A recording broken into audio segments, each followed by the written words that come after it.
নমস্কার বন্ধুরা, আমি বিশ্বজিৎ আর আপনারা দেখছেন আমাদের YouTube channel Nifty prediction for tomorrow. আজকের ভিডিওতে আলোচনা করব নিফটি এবং ব্যাংক নিফটি নিয়ে এবং দেখে নেবো যে এই সপ্তাহে বাজারের মুভ কিরকম হতে পারে। তার জন্য আমরা ডেইলি ক্যান্ডেল নিয়ে নিয়েছি নিফটি এবং ব্যাংক নিফটি। আপনারা দেখতেই পাচ্ছেন, বাঁ দিকে নিফটি আছে, ডান দিকে হচ্ছে চারটা ব্যাংক নিফটি। এবার এখান থেকে কি দেখতে পাচ্ছি যে শুক্রবার দিন কিন্তু বাজারের মধ্যে একটা বড় মুভমেন্ট কিন্তু দেখতে পেয়েছি, কারণ একটা স্ট্রেট মুভ হয়েছিল, খুব সুন্দর একটা মুভমেন্ট, এবং সেটা নিয়েও আলোচনা করেছিলাম। এবার কি কি হতে পারে, এইখানে কি রেঞ্জ বাউন্ড টাইপের সিচুয়েশন দেখতে পারেন, বা এই লেভেলটা ব্রেক করলে কি হতে পারে। নর্মালি কি দেখছিলাম যে এতদিন পর্যন্ত বাজার ছোট ছোট করে উপরের দিকের জন্য হাই তৈরি করছিল, কিন্তু আগের হাইটা কিন্তু ব্রেক করতে পারছিল না। ঠিক আছে, তো এইখানে গিয়ে কি হয়েছে যে এইখানেও সেম সিচুয়েশন, তলার দিকে লো করেছিল, এই লোটাকে ব্রেক করে এখানে এসেছিল, এখান থেকে হাই যখন ব্রেক করেছিল সাস্টেন করতে পারেনি, তলার দিকের জন্য মুভ করেছে। এখান থেকে কি হয়েছে যে এই যে সুইং লোটা আছে এটাকেও কিন্তু ব্রেক করে গ্যাপ ডাউনে, নিউজ বেসেই বলুন, তো এখানে গ্যাপ ডাউনে কিন্তু খুলেছে, খুলে এখান থেকে কিন্তু স্ট্রেট মুভ, এবং এই মুভটাও কিন্তু খবর বেসের জন্যই এসছে। এবার এখানে কি দেখতে পাচ্ছি যে আপাতত কিন্তু এখনো পর্যন্ত এই মুভটা উপরের দিকে সাস্টেন করে আছে। এবার এখানেও যেগুলো ক্যান্ডেল স্টিক হিসাবে দেখতে পাচ্ছেন, সেখানেও হচ্ছে কিন্তু পরপর চারটে দিন কিন্তু মাইনাসে, মানে রেড ক্যান্ডেল হয়েছে, মিনিমাম মাইনাসেই বন্ধ হয়েছে, যেখান থেকে অ্যাকচুয়ালি ওপেনিং হয়েছে, ওপেনিং এর তলায় ক্লোজিং এসছে। এবার এখানে আরো কিছু কিছু ফ্যাক্টর আছে, যেমন আপনারা জানেনই যে একটা ইন্ডিয়া পাকিস্তান টেনশন চলছে, আমাদের পেহেলগামে অ্যাটাক হয়ে গেছে, তো তার মধ্যে লোকাল যারা টেররিস্ট ছিল তারা তো চিহ্নিত হয়েছে, তার সঙ্গে হচ্ছে বিদেশি টেররিস্ট যেগুলো হচ্ছে অ্যাকচুয়ালি আপনার পাকিস্তান থেকে কনসার্ট, এইগুলো কিন্তু চিহ্নিত হয়েছে। তো এইগুলো তো এফেক্ট আছেই, এর সঙ্গে সঙ্গে অ্যানাউন্সমেন্টও কিন্তু হয়েছে। অ্যানাউন্সমেন্ট কি হয়েছে যে সিন্ধু যে জল আছে সেটাকে বন্ধ করে দেওয়া হবে। যদি জল বন্ধ হয়ে যায়, আপনারা খবরের মাধ্যমে শুনতেই পাবেন যে পুরোপুরি যদি ভারত থেকে জল বন্ধ হয়ে যায়, আলটিমেট কিন্তু প্রভাব পড়বে সেই দেশের ওপর, কারণ জলের ওপরে কিন্তু কৃষিকাজ চলে, পানীয় জল আছে, তো এই সবগুলো এফেক্ট কিন্তু পড়বে, সুতরাং খরা হয়ে যাবে। আবার বর্ষাকালে যখন ধরুন প্রচুর বৃষ্টি হবে, সেই জলটা যদি ছেড়ে দেওয়া হয় তাহলে আলটিমেট কিন্তু বন্যা হয়ে যাবে। তো এই সিচুয়েশন গুলো আছে, এটা রাতারাতি হবে না, কিন্তু এটা ইম্প্যাক্ট ফেলবে কিন্তু প্রায় 1 বছর 1.5 বছর পর থেকে, যদি এখান থেকে ড্যাম বানানো শুরু হয়ে যায়, জলটাকে যদি আটকানো শুরু হয়ে যায়, বা যে জলটাকে আটকাবে সেটা যদি আবার বাইপাস করার চেষ্টা করে, তাহলে এই যে ফ্যাক্টর গুলো আছে সেগুলো, এগুলো রাতারাতি এফেক্ট করবে না, কিন্তু এটা অ্যানাউন্সমেন্ট হয়ে গেছে। এবার এইটার এগেনস্টে যুদ্ধ কি শুরু হয়ে যেতে পারে, হতে পারে। এবং আমাদের ইন্ডিয়ান গভর্নমেন্ট থেকে বিহারের মাটিতে থেকে দাঁড়িয়ে অলরেডি অ্যানাউন্সমেন্ট করেছে বড় কিছু করবে, সাজা দেবে। সুতরাং এখানে মানে অল আউট ওয়ার যেটা বলা হচ্ছে সেটা কিন্তু অ্যাকচুয়ালি হবে না আমার মনে হয়, কারণ এখানে ট্যাকটিক্যাল ওয়ার হবে, কারণ আমাদের ইকোনমিটাকেও বুঝতে হবে। কারণ স্টক মার্কেট নিয়ে যখন কথা বলছি তখন এতগুলো প্রশ্ন আসছে এই জন্যই যে স্টক মার্কেট আমাদের ধরুন মোটামুটি একটা ভালো পজিশনে আছে, আমাদের যদি ইকোনমি দেখেন তাহলে আমরা মোটামুটি কিন্তু থার্ড বা ফোর্থ ওয়ার্ল্ডের ইকোনমি হিসাবে উঠে এসছে। এই সময় যদি একটা যুদ্ধ হয়, যুদ্ধে কিন্তু প্রচুর খরচা, একটা যুদ্ধ করতে গেলে কমসে কম ধরে নিন এক একটা গোলা বারুদের দাম 2-5 কোটি টাকা থেকে 20-25 কোটি টাকা পর্যন্ত হতে পারে। সুতরাং এই যে অ্যাফোর্ড করার মতন যে ক্ষমতা, সেটা হয়তো ভারত করে নেবে, বা কোনো না কোনো জায়গা থেকে ধার নিয়ে নেবে। এই ধারটাও ইউক্রেন আর রাশিয়ার যুদ্ধতে দেখেছেন, ইউক্রেনকে কিন্তু আমেরিকা ব্যাকিং করেছিল, পয়সা দিয়েছিল, কিন্তু ব্যাকিং করার পর কি হয়েছে, পরে কিন্তু পয়সা চেয়েছে, দিতে পারেনি। জমির মধ্যে থেকে রেয়ার আর্থ মেটেরিয়াল, সেটার জন্য ডিল অলরেডি হয়ে গেছে, সেটা কিন্তু আমেরিকা নিয়ে যাবে, যেটা দরকার ছিল। তো এই যে সিচুয়েশন গুলো তৈরি হচ্ছে, তো এইগুলো এফেক্ট হিসাবে আমাদের ইন্ডিয়াতেও পড়তে পারে।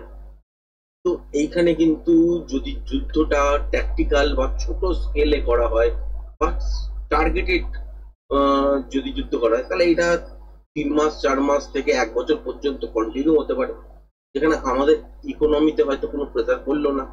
এইরকম টাইপের কিছু যুদ্ধ হতে পারে। সেটা অ্যাকচুয়ালি কি হবে সেটা কিন্তু আপাতত জানি না। কিন্তু যদি দেখেন যে সেখানকার বড় বড় টেররিস্ট যারা এগুলো আহ, এখানে সাপ্লাই করে টেররিজম, তাদেরকে টার্গেট করতে পারে। কোনো বিউরোক্রেট বা সেনা প্রধান বলুন বা কোনো সায়েন্টিস্ট বলুন, সেগুলোকে টার্গেট হতে পারে। তো কি টার্গেট হবে, কি হবে, কোনো অ্যাকশন হবে কিনা, সেটার জন্য কিন্তু বাজার আপাতত কিন্তু দাঁড়িয়ে আছে উপরের দিকে এই যাবে। এবার আরেকটা জিনিস বুঝতে হবে যে বাজারের মধ্যে বাজার পছন্দ করে কি, বাজার পছন্দ করে পিসফুল পজিশন। যখন দেখবেন বাজারের মধ্যে কোনো রকম আতঙ্ক থাকে না, বাজার যখন নর্মাল চলে তখন পারফরমেন্স ভালো থাকে। আর যখন নিউজ বেস হয় তখন কিন্তু এইখান থেকে গ্যাপ ডাউনটা দেখতেই পেয়েছিলেন। সেটা হচ্ছে 2 এপ্রিল, ওই ট্যারিফ ট্যারিফ ট্যারিফ, তারপরেই পজিটিভ নিউজ আসা শুরু করলো। তারপরেই ইন্ডিয়াতে 10% ট্যারিফ, বেসিক ট্যারিফ লাগিয়ে দিল, সেইগুলোর এফেক্ট। এবং চায়নাতে 245% ট্যারিফ লাগিয়ে দিল, তাতে ইন্ডিয়ার বিজনেস আমেরিকার সঙ্গে বাড়বে। এই সব সিচুয়েশন গুলো নিয়েই কিন্তু এই কটা দিনের মধ্যে উপরের দিকে চলে গেছে। এটা নিউজ বেসড। এখানে কিন্তু সলিড যে পাকাপোক্ত ভাবে বাজার গেছে সেটা কিন্তু নয়, সুতরাং এটা চেস করবে, আজ না হলেও কাল করবে, এটা কিন্তু খেয়াল রাখবেন। এবার এখান থেকে উপরের দিকের জন্য যদি বাজারকে যেতে হয়, টেকনিক্যালি বলছি, তাহলে হচ্ছে এই সুইংটাকেই হোল্ড করে ব্রেক করবে, যেটা হচ্ছে 24,356 400, যাই বলুন না কেন, এই সুইংটা মোটামুটি ব্রেক করে কন্টিনিউ সাস্টেন করবে। এটা তখন এই মুহূর্তে কি হবে যে একটা রিট্রেসমেন্ট হিসেবে কাউন্ট হয়ে উপরের দিকের জন্য কন্টিনিউ চলতে থাকবে। আর যদি সেটা না হয়, যদি দেখেন যে আগামী সপ্তাহে কোনো একটা দিন কোন একটা হামলা হয়ে গেল, পাকিস্তানের কোনো ফাইটার জেট আমাদের মধ্যে হামলা করার চেষ্টা করলো, আমরা হামলা করার চেষ্টা করলাম, প্রথমটা তো একটুখানি বড় সড়ো কিছু হতেই পারে। তারপরে যে রিয়াকশন গুলো আসবে সেগুলোতে ছোট ছোট ছোট ছোট রিয়াকশন আসতে পারে। এখানে কিন্তু অর্থ ইনভলভ আছে, সুতরাং সেইটার প্যানিক বা সেই খবর অনুযায়ীও কিন্তু বাজার তলার দিকের জন্য আপনারা দেখতে পারেন। সুতরাং এখানে রেঞ্জ কিন্তু কাজ করবে না, সুতরাং এখানে খবরটাই কিন্তু কাজ করবে।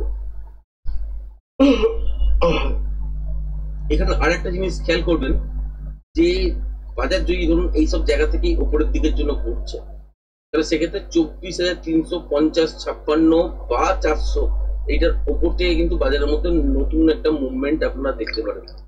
আর যদি সেটা না হয়, আলটিমেট কিন্তু এখান থেকে তলার দিকের জন্য করতে পারে, যে কোনো একটা নেগেটিভ সেন্টিমেন্ট তৈরি হবে বাজারে, তলার দিকের জন্য বাজার কিন্তু করতে থাকবে বা বড় সড়ো গ্যাপ ডাউন হতে পারে।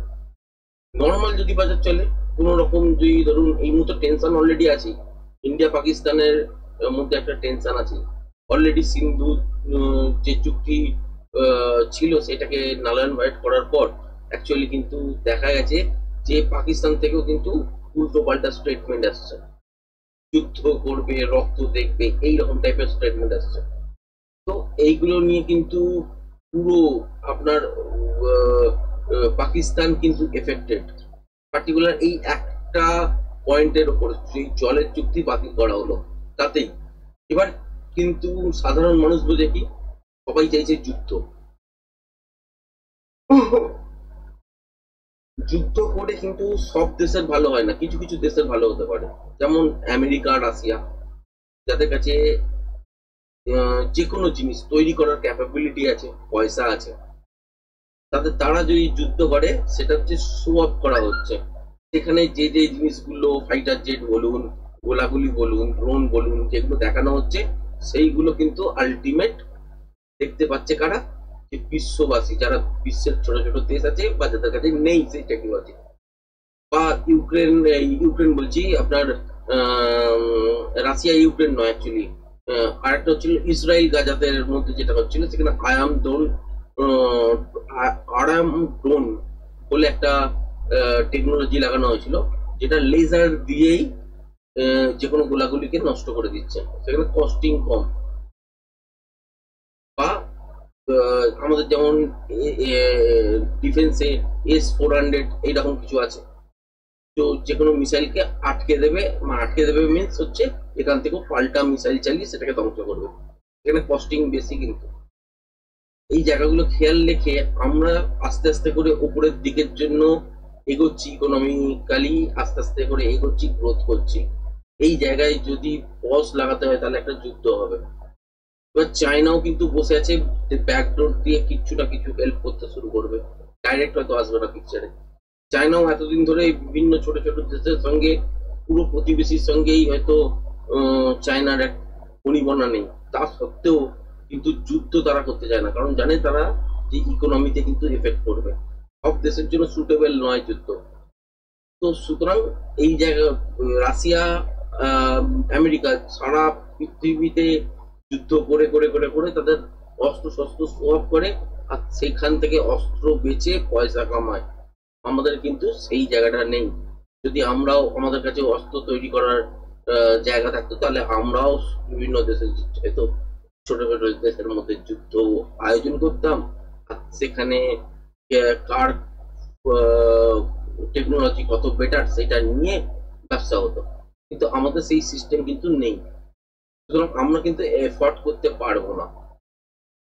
হয়তো ইনিশিয়ালি অনেক গোলাগুলি খরচা হবে বা মিসাইল খরচা হবে, হয়তো আমরা এই যুদ্ধটা জিতে যাবো, কিন্তু আলটিমেট ইকোনমির উপর চাপ পড়বে, সাধারণ মানুষের উপর চাপ পড়বে। একটা যুদ্ধ হলে কিন্তু যে কোনো জিনিস দ্রব্য মূল্য, সাধারণ যেগুলো আপনারা ইউজ করেন সেই দ্রব্য মূল্যেরও কিন্তু বৃদ্ধি হয়। তো সুতরাং এখানে আপনাকে বুঝতে হবে যে ট্যাকটিক্যাল যদি একটা ওয়ার হয়, একটা ছোট্ট জায়গা দিয়ে ওয়ার যদি হয় তাহলে কিন্তু সেটা পসিবল, আর সেটা হবেও হয়তো, কারণ প্রধানমন্ত্রীর অ্যানাউন্সমেন্ট আছে। তার ফলে নেগেটিভ ইম্প্যাক্ট প্রথম প্রথম দিকটা করতে পারে, তারপর আস্তে আস্তে গা সওয়া হয়ে যাবে এবং এখান থেকে আপনারা একটা নর্মাল বাজার হয়তো দেখতে পারবেন। ততদিনে কি নতুন লো লাগাতে পারে? হতেই পারে। গ্যাপ ডাউনের সঙ্গে খুললো বা ফ্ল্যাট এইসব জায়গায় গ্যাপ ডাউন খুললো, স্ট্রেট একটা বড় ক্যান্ডেল, যেমন আপনারা দেখেছিলেন এই এই দিন, এটা হচ্ছে লোকসভার ইলেকশনের রেজাল্টের দিন। তো এই দিন যেমন বড় ক্যান্ডেল দেখেছেন, এখানেও একটা সিচুয়েশন এরকম হয়ে গেলে এই লো এর কাছাকাছি বা এর থেকেও বড় হতে পারে। তো সুতরাং একদিনও মিটে যেতে পারে, সেটা কিন্তু কিছু করার নেই, সেটা নিউজ বেসড খবরে আমরা এখান থেকে গ্যাপ ডাউন দেখেছি, নিউজ বেসড খবরের জন্যই এত দূর উপরের জন্য দেখেছি। এখানে কোনো টেকনিক্যালি মুভের কথা যদি বলেন, আলটিমেট কিন্তু টেকনিক্যালি মুভ নর্মাল বাজারে খুব কম দিন ছিল। তো এখান থেকে নেক্সট সপ্তাহের জন্য কি হতে পারে, যদি কোনো রকম অ্যাটাক শুরু হয় বা কিছু হয়, তার নেগেটিভ সেন্টিমেন্ট একটা থাকবে, তার প্রভাবে যে কোনো একটা মুভমেন্ট তলার দিকের জন্য পেতে পারেন। এবার এই জায়গাটা কি ব্রেক করা সম্ভব? হ্যাঁ সম্ভব। যদি না ব্রেক করে তাহলে চেস কমপ্লিট হয়ে গেল, তারপরে কিন্তু জানবেন এখান থেকে বাজার ঘুরতে শুরু করবে, এটা কিন্তু মনে রাখবেন। এবং এইটা আস্তে আস্তে আস্তে আস্তে বাজারের মধ্যে কিন্তু আপনারা জানেনই যে কোনো জিনিসই দ্রুত গতিতে চলে গেলে অ্যাক্সিডেন্ট হওয়ার চান্সেস থাকে। সুতরাং এখান থেকে যদি দেখেন কটা দিনের মধ্যে এত বড় যে মুভমেন্ট দেখতে পেয়েছেন, তো সেই মুভমেন্টটা কিন্তু খুব তাড়াতাড়ি হয়েছে, তো ক্র্যাশও কিন্তু তাড়াতাড়ি হবে। এইটুকুনি বলার ছিল নর্মালি নিফটি সম্বন্ধে। ব্যাংক নিফটি সম্বন্ধে যদি বলতে হয় তাহলে সেক্ষেত্রে দেখবেন নিফটির পেছু পেছুই কিন্তু ব্যাংক নিফটিও চলবে। ব্যাংক নিফটিতে লাইভ হাই দেখছেন হয়তো এই 56,000 133 না 118 এই জায়গাটা লাইভ হাই হয়েছে। তো এটা হচ্ছে ব্যাংক নিফটিতে দেখছেন হয়তো, আলটিমেট কিন্তু এটা বিয়ারিশ প্যাটার্নের মধ্যেই আছে। এক সপ্তাহ আগেই ভিডিও করে আপনার সাথে শেয়ার করে দিয়েছি অলরেডি, এটা কিন্তু বিয়ারিশ প্যাটার্নের মধ্যেই আছে, বিয়ারিশ প্যাটার্ন ফাউন্ড করে লিখে দিয়েছিলাম, সেই অনুযায়ী তলায় আসার কথাই ব্যাংক নিফটিতে। কিন্তু নিফটি যদি দ্রুত গতিতে পড়ে, এও দেখবেন দ্রুত গতিতে পড়বে। এবার এই লাইভ হাইটা হওয়ার কারণ কি? এখানে হচ্ছে ইন্টারেস্ট রেট, রেপো রেট কাট হয়েছে, ব্যাংকের রেজাল্ট ভালো এসছে, তার জন্যই কিন্তু এই ফলাফলটা দেখতে পাচ্ছেন। তো যাই হোক, এটা লাইভ হাই অলরেডি হচ্ছে, আর এখানে হচ্ছে নিফটির ক্ষেত্রে এখনো কিন্তু লাইভ হাই হতে এত দূর বাকি, তারপরে হবে। আলটিমেট কিন্তু আমরা এই মুভটা তলার দিকেই বলুন এখান থেকে, বা বা এখান থেকে ওপরের দিকেই বলুন, এইটা পুরোপুরি আমরা পেয়েছি হচ্ছে নিউজ বেসে। বাদ বাকি আগামী সপ্তাহেও যে মুভটা হতে চলেছে সেটাও কিন্তু নিউজ বেসড থাকবে, যতক্ষণ না নিউজ কোনো রকম নেগেটিভ বা পজিটিভ আসছে ততক্ষণ পর্যন্ত মার্কেট রেঞ্জ বাউন্ড বা তলার দিকেও পড়লো বা উপরের দিকে গেল, যাই করুন না কেন নর্মাল ভাবে দেখবেন। কিন্তু যখনই দেখবেন কোনো নিউজ বেস আসবে, সেখানে পজিটিভ যদি কোনো নিউজ আসে দেখবেন এই লেভেলটাকে ব্রেক করে উপরের দিকের জন্য চলছে, আর নেগেটিভ কোনো যদি নিউজ আসে তলার দিকের জন্য করছে। এখানে কিন্তু ট্যাকটিক্যাল ওয়ার্ডটার পর আপনাকে বুঝতে হবে যে এই ভিডিওটা 15 মিনিটের ওপর চলছে অলরেডি। তো এই ট্যাকটিক্যাল ওয়ার্ডের পর আপনাকে এই জিনিসটা বুঝতে হবে যে এখানে অ্যাডভান্টেজ কি কি পাবো। ভারতীয় সেনা যদি এই পাশে মানে আমাদের বর্ডারের দিক থেকে এঙ্গেজ করে পাকিস্তান সেনাকে, তাহলে কিন্তু যেটা আফগানিস্তানের দিকে বা বালুচিস্তানের দিকে যেখানে সিকিউরিটি ফোর্স লাগানো আছে সেইগুলোকে কিন্তু উইথড্র করে এইদিকে নিয়ে আসতে হবে, আর সেখান থেকে কিন্তু অ্যাটাক শুরু হবে। তার এফেক্ট স্বরূপ ওরা কিন্তু এখানেও অ্যাটাক করবে। অলরেডি জানেন যে কিছু যুদ্ধ জাহাজ বা সাবমেরিন এরম টাইপের কিছু অলরেডি পাকিস্তানের করাচির দিকে এগিয়ে আছে, ইন্টারন্যাশনাল বর্ডারে যদিও আছে। তো সেখান থেকে কি দেখতে পাওয়া যাচ্ছে, আলটিমেট ওই জায়গাটাও যে ওদের পোর্ট আছে, করাচিতে পোর্ট আছে, সেটাও কিন্তু ব্লকেজ করে দেবে। আগের বার যুদ্ধতে পুরোপুরি জ্বালিয়ে দিয়েছিল। তো তার জন্য এফেক্ট করেছিল কি না, 1-1.5 সপ্তাহ 2 সপ্তাহ ধরে পুরো করাচি পোর্ট জ্বলেছিল, তখন কিন্তু স্যারেন্ডার করেছিল। এবারে কিন্তু ওই রকম টাইপের যুদ্ধ হবে না। দেখবেন কিছু কিছু সিলেক্টেড টার্গেটেড আপনার বোম্বিং হবে হয়তো, সেই ইন্ডিয়ার মধ্যে হয়তো চেষ্টা হবে, কিন্তু এই করতে করতে স্কেলটা আস্তে আস্তে বাড়বে, সেটা করতে করতে 3-4 মাস মিনিমাম। এবং এইটা যখন চলতে শুরু করবে আলটিমেট কিন্তু দেখবেন একটা সময় আসবে যেখানে গিয়ে হাঁটু গেড়ে বসবে পাকিস্তান। আর যখন গিয়ে বসবে তখনই কিন্তু তাদের দেশ থেকে পিওকে কে রিভাইভ করাই বলুন, বা অন্যান্য বালুচিস্তানকে আলাদা করা বলুন, বা আফগানিস্তানের যে জায়গাটা দখল করে রেখে দিয়েছে পাকিস্তান সেই জায়গাটা বলুন, বা আরো অন্যান্য কিছু বলুন, সেগুলো নিয়ে কিছু না কিছু ডিল হতে পারে। সুতরাং এইটা খুব ইম্পর্টেন্ট ফেজ চলছে। আলটিমেট সেই সিচুয়েশনটা যখন আসবে তখন বাজারের মুভমেন্ট কিন্তু খুব সুন্দর তৈরি হবে। তার আগে পর্যন্ত এই যে ভয়াবহ যে হত্যা লীলা অলরেডি চলেছে, তো তার এফেক্ট স্বরূপ এখানে কিন্তু প্রধানমন্ত্রী যেহেতু অ্যানাউন্সমেন্ট আছে, সুতরাং কিছু না কিছু বড় অ্যাকশন শুরু হবে এবং আগামী 1-1.5 সপ্তাহ 2 সপ্তাহের মধ্যেই হয়তো আমরা দেখতে পাবো। এবং সেই রকম নিউজ বেসে প্রথম দিকটা নেগেটিভ নিউজ হতেই পারে, সেই অনুযায়ী কিন্তু আমরা এখানে তলার দিকে পতনের দিকে আসতে পারি। সেটা এই সপ্তাহের মধ্যে হতে পারে, আর যদি এই সপ্তাহের মধ্যে নিউজ না আসে বাজার কিন্তু ভয়ে ভয়ে থাকবে, যে কোনো দিন করতে পারে, এইটা ভেবে নিয়েই চলবে। আর সেইটার এফেক্ট করবে কিন্তু শেয়ার বাজারের রেঞ্জ বাউন্ড টাইপের সিচুয়েশন, বা গ্যাপ ডাউন হয়ে সারাদিন কোনো ট্রেড পাবেন না, এরকম সিচুয়েশন কিন্তু হতে পারে। যেদিন যেদিন টেকনিক্যালি মুভ হবে আমি লাইভ মার্কেটের মধ্যে এসে আপনাদের সাথে গাইড করার চেষ্টা করব। আর যেদিন দেখবো যে রেঞ্জ বাউন্ড টাইপের সিচুয়েশন, আগে থেকে তো বলেই দিই অলরেডি, যেটা ফলো করবেন আর সেইগুলো দেখে সেই রকম জিনিসগুলোকে অ্যাভয়েড করার চেষ্টা করবেন।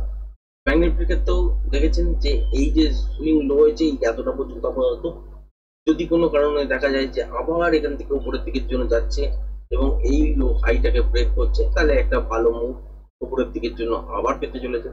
আর যদি সেটা না হয় আলটিমেট কিন্তু এটাও নিউজ বেসড মুভ, আর এই মুভটাকেও কিন্তু তলার দিকের জন্য ড্র্যাগ করে তলার দিকে নিয়ে আসবে। এবং সেটাও নিউজে আসবে কিনা সেটাও একটা ব্যাপার, কারণ এই নিউজেই উঠেছে, নিউজেই হয়তো পড়বে, তারপর হয়তো টেকনিক্যালি কোনো রকম মুভমেন্ট চালু হতে পারে। সুতরাং এই সপ্তাহের যে ভিউ আছে, এই সপ্তাহের ভিউ আমি শেয়ার করছি না, কারণ হচ্ছে এই সপ্তাহে ভিউ মিলবে না। কারণ এখানে পলিটিক্যাল জিও পলিটিক্স যখনই মিক্সড হয়ে যায় প্লাস শেয়ার বাজারের সঙ্গে, তখনই কিন্তু গন্ডগোল হয়। এখানে কিন্তু কোনো রেঞ্জ আপনারা দেখতে পাবেন না, কখনো বড় মুভও হতে পারে, কখনো ছোট মুভও হতে পারে, এটা আনএক্সপেক্টেড সপ্তাহ 1.5 সপ্তাহ চলবে, যতক্ষণ না কোনো রকম কংক্রিট অ্যাকশন তৈরি হচ্ছে। আশা করি ভিডিওটা বুঝতে পেরেছেন কি বলতে চাইলাম ভিডিওর মধ্যে। 20 মিনিট প্রায় হতে চললো, ভিডিওটা বড় হয়ে গেছে। যারা যারা সত্যি ইচ্ছুক টেকনিক্যাল তারা যোগাযোগ করতে পারেন। আপনাদের স্ক্রিনের মধ্যেও নাম্বার শো করছে, আর উপরের দিকেও দেওয়া আছে। মেন শেখানো হয়, তার সঙ্গে সঙ্গে আরো টুলস আকারে অনেক কিছু জিনিস থাকে যেগুলো ভেতরে ভেতরে দেখতে হয়, যেগুলো দিয়ে এইগুলোকে সাপোর্টিং হিসেবে কাজ করাতে হয়।